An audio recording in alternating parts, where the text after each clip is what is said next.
C'est l'histoire d'un adolescent comme tout le monde, Vladimir, dont le père, absent pour des raisons professionnelles, lui offre un téléphone. Et rapidement, il comprend que le téléphone est très étrange parce qu'il lui parle directement dans sa tête. Donc, après avoir fait la connaissance du téléphone, il va s'interroger, il va se demander pourquoi son père lui a offert ce téléphone, qui l'a fabriqué, pourquoi, et il va rapidement comprendre que peut-être qu'il est plus dangereux qu'il en a l'air. Alors, généralement, quand on me pose la question, je raconte une petite histoire. Je devais être en 4e et je me souviens que la prof de français nous avait fait lire un poème en prose de Baudelaire. Et moi, à l'époque, j'étais très irrévérent, disons, vis-à-vis de la littérature en règle générale. Et le poème en prose de Baudelaire, qui était 2 paragraphes, je crois, me semblait vraiment très simple à écrire. Et donc, je ne comprenais pas pourquoi on nous le faisait lire et pourquoi c'était tellement... voilà. J'étais jeune, hein, et probablement un peu bête. Et donc, quand je suis rentré chez moi, je me suis dit, bah, moi, je vais faire la même chose que Baudelaire, c'est pas très compliqué. Et donc voilà, j'ai essayé d'écrire un poème en prose. Évidemment, c'était un ratage complet, c'est normal. Et donc, bah, depuis, j'ai continué à écrire parce que... voilà, à partir de cet épisode-là. Mais c'était... je crois que c'est parti comme ça. Moi, je trouve que les nouvelles technologies sont vraiment fascinantes, donc inquiétantes.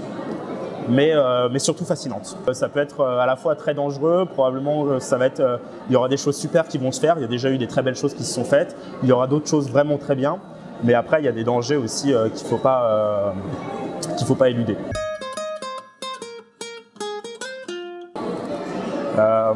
Si j'étais un peu mauvaise langue, je dirais que c'est presque déjà le cas en fait.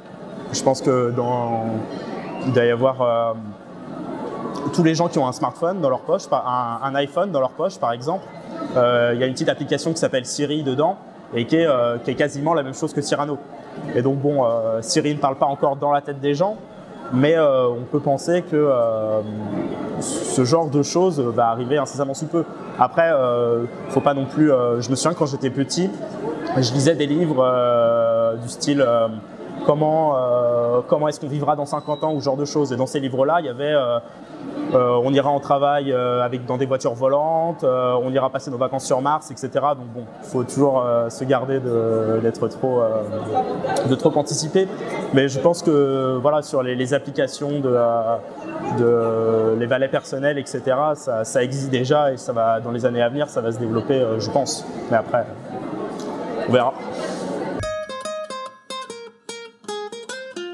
Pour en citer un seul, je dirais Anakin Skywalker dans Star Wars. L'époque n'est pas très propice aux héros et je dirais même plus que les gens qui sont à tort ou à raison considérés comme des héros, et j'ai un peu tendance à m'en méfier, mais c'est peut-être mon côté paranoïaque ou voilà.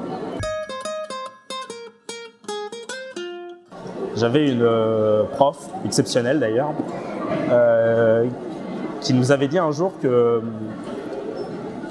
dans une vie de lecteur, il y a toujours des périodes où tous les livres nous tombent des mains et où on peut rien lire, les phrases ne fonctionnent pas, ça marche pas.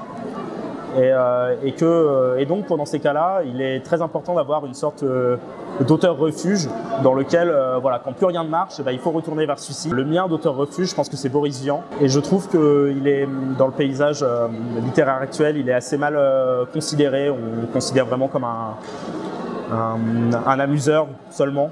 Alors que je pense que, moi, à titre personnel, j'y vois vraiment des choses beaucoup plus profondes que ça. Après, c'est parce que c'est mon auteur refuge aussi, probablement. Ce serait pas une chanson, ce serait plutôt un album. Enfin, je fonctionne plutôt en album. Mais bon, je vais pas prendre beaucoup de risques. C'est un album de Radiohead qui s'appelle OK Computer. Voilà. Quand j'écris pas, d'abord, je lis beaucoup, déjà. Bon, il m'arrive de faire autre chose que de lire quand même. Et sinon, mon hobby, c'est le rugby. J'y ai joué pendant longtemps. Maintenant, j'ai plus le temps, mais je suis encore un gros fan de rugby et c'est hormis les choses de la littérature, c'est le rugby, mon hobby. J'adore ça. C'est un sport magnifique. Et, voilà.